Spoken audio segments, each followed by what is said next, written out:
मेरे सामाजिक परिवार के सभी सदस्यों को राम राम।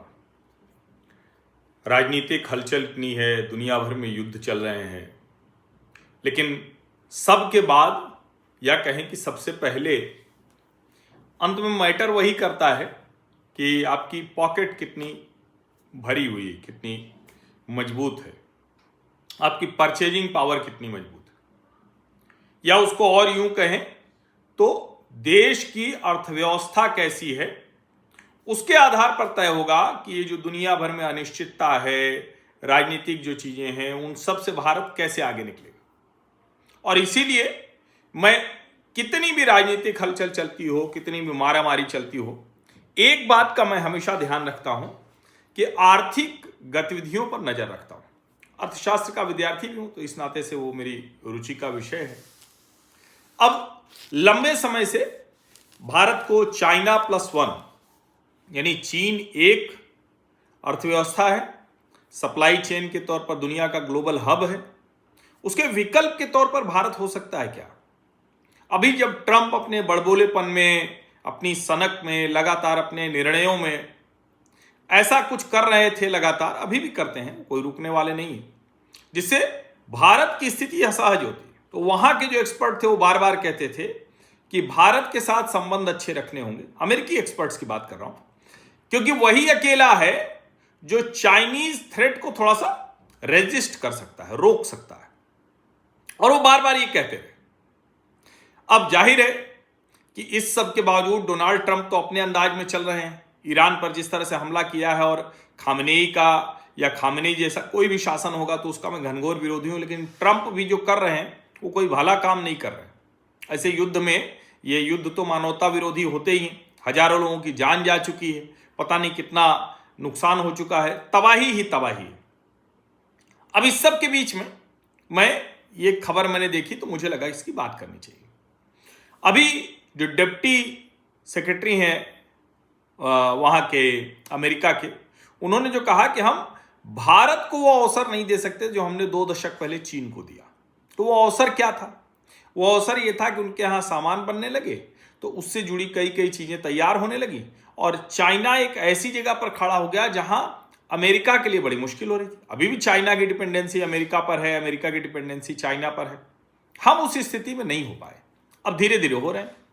अभी एक नाइट फ्रैंक की एक रिपोर्ट है, ये रिपोर्ट मैंने देखा, नाइट फ्रैंक इंडिया, ये इंटरनेशनल प्रॉपर्टी कंसल्टेंट है, तो उनकी एक ये रिपोर्ट है, और वो रिपोर्ट कह रही है कि India's industrial warehousing market recorded 72.5 million square feet absorption in the year gone by, marking a 29% year on year growth.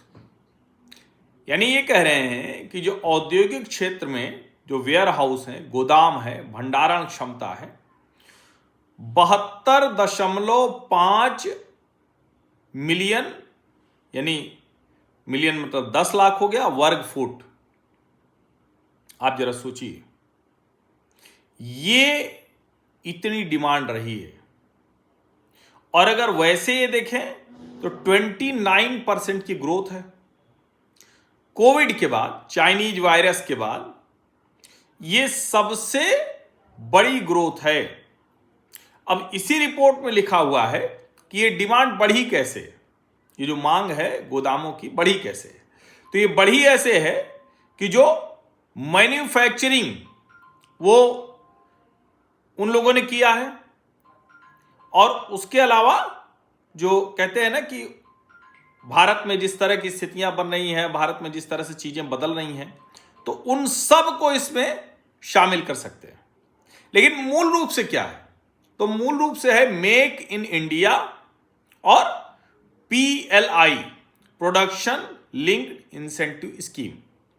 यानी जिस आत्मनिर्भर भारत और उत्पादन के आधार पर सरकार की तरफ से सहूलियत देने की जो योजना थी, वो अब काम करना शुरू कर गई।